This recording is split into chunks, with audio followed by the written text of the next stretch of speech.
A white lady after only 6 months. Edith passed away. I attended the funeral Mrs. Vance told me that day. Thank you for that beautiful article you wrote. I'm just so happy you were able to talk to her before things began to go south, because she wasn't quite the same in those final few months. I said it was a joy. There was nothing like Edith. I looked at the lifeless body in the coffin, its face expressionless and skin sallow, and felt nothing. I lied. I'm very sorry for your loss. I was still unable to understand the depths of what it must be like to lose a mother. It would take me 2 more years to lose if you've read thus far. You probably already know that my mom's fate was a fatal cocktail. Before I realized anything was wrong, she had been in bed for more than 36 hours. I sent an email to my lecturers informing them that I needed some time to process things naturally. They were quite understanding, since journalism programs aren't the most rigorous ones available. I buried my mother. I attempted to sell the home for months.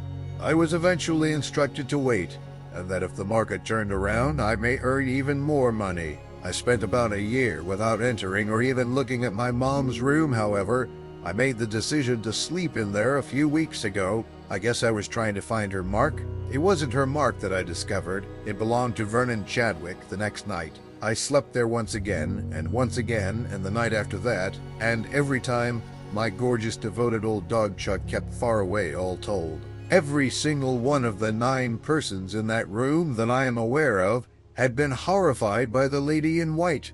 Everyone had anticipated her arrival. I saw my mother die for the first time on the 9th night. She felt her heart slow down, then quicken, then slow down again while she was awake. She was immobile. Her mind was hazy. My name was muted by her. A fleeting realization arrived and remorse accompanied it. She was really depressed. Subsequently, she vanished.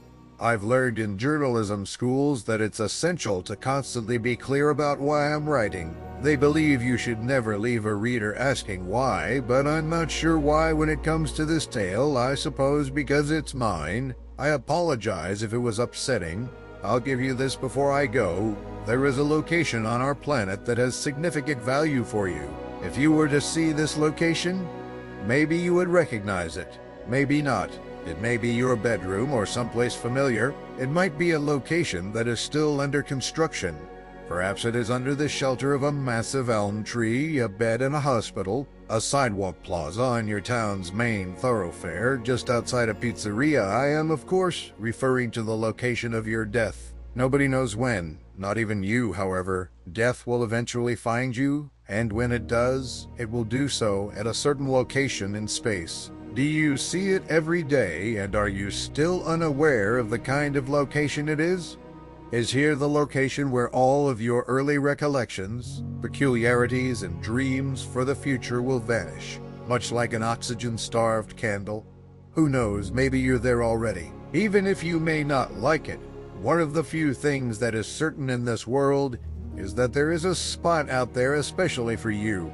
Not just that. However, when you depart, you could just leave something behind, a grade so subtle but so permanent that years or even decades later, someone who hasn't yet been born could get shivers. I'd be aware of it.